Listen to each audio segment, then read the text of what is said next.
நாளைக்கு காலையில எல்லாரும் அன்ன ஆகாரம் எதுவும் பல்லுல படாம காலையில இருந்து இரவு முழுக்க விரதம் இருக்கணும். நம்பூதிரி, அந்த விரதம் எப்ப முடிவுக்கு வரும்?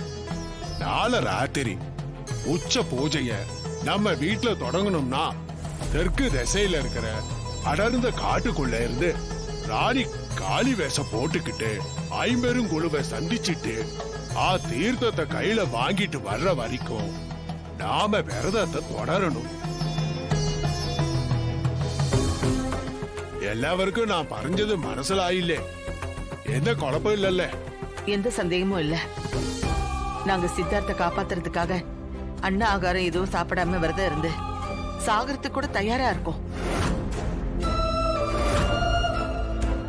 எப்படியாவது சித்தார்த்து வந்தா மட்டும் போதும். ஆனா ராணி ரெட்ட உசர்காரி. இப்ப இருக்கிற இந்த சூழ்நிலையில அவளால எப்படி இந்த விரதத்தை எல்லாம் செய்ய முடியும்? அத நினைச்சாதான் எங்களுக்கு ரொம்ப சங்கடமா இருக்கு. இல்ல, வேற வழி இல்லம்மா. எல்லாமே அந்த கடவுள் தான் நடத்தி வைக்கிறான். அவன் கொடுத்த உயிரை அவன் பார்த்துப்பான். எல்லாமே நல்லபடியா நடக்கும்னு நம்புவான்.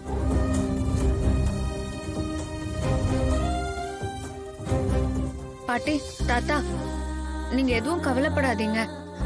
நான் அப்படியெல்லாம் விட்டுற மாட்டேன். இந்த போராட்டம் ஒரு நல்ல சக்திக்கும் கெட்ட சக்திக்கும் நடக்கிற போராட்டம்.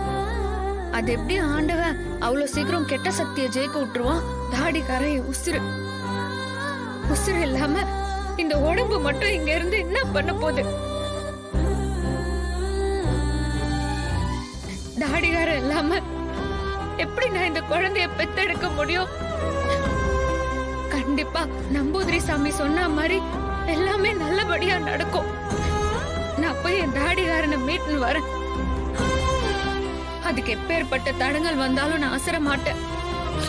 நான் பாத்துக்கிறேன்.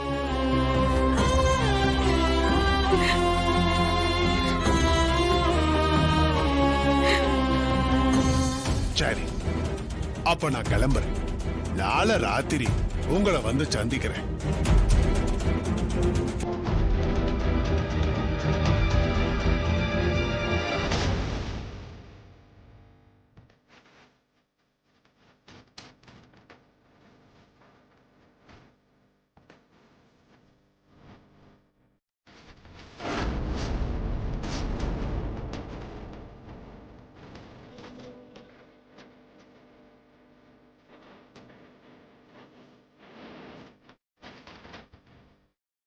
என்னக்கா